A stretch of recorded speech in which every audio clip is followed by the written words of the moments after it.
మాజీ భారత క్రికెటర్ సంజయ్ బంగార్ కుమార్తె అనయా బంగార్ తన ట్రాన్స్ ఉమెన్ గా చేసిన ప్రయాణాన్ని పంచుకుంది. అలాగే ఐసీసీ, బీసీసీఐ ట్రాన్స్జెండర్ అథ్లెట్లకు మద్దతు ఇవ్వాలని విజ్ఞప్తి చేశారు.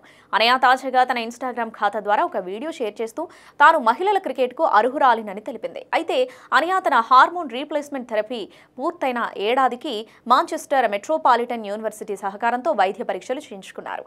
ఆ పరీక్షా ఫలితాల ప్రకారం అనయా శరీర ప్రమాణాలన్నీ ప్రస్తుతం మహిళా అథ్లెట్ల శారీరక ప్రమాణాల స్థాయిలో ఉన్నాయని తేలింది. ఇందుకు సంబంధించి వీడియోలో అనయా మాట్లాడుతూ, మొట్టమొదటిసారిగా నేను ట్రాన్స్ ఉమెన్ అథ్లెట్గా మారిన నా ప్రయాణానికి సంబంధించిన రిపోర్టులను అందరికీ చూపిస్తున్నాను. నేను హార్మోన్ థెరపీ ప్రారంభించిన తర్వాత నా శరీరంలో చాలా మార్పులు వచ్చాయి. ఈ రిపోర్ట్లో డేటా మొత్తం ఉంది. నేను ఈ రిపోర్ట్ను బీసీసీఐ, ఐసీసీకి పంపిస్తున్నాను. నా ఉద్దేశం కేవలం నిజాలను మాట్లాడటమే. మీరు అంగీకరించినా లేకపోయినా పర్వాలేదు, థ్యాంక్ యూ అంటూ అనయా చెప్పింది. అయితే ప్రస్తుతం ట్రాన్స్జెండర్ క్రికెటర్లకు మహిళల క్రికెట్లో పాల్గొనడానికి ఐసీసీ అనుమతి ఇవ్వటం లేదు.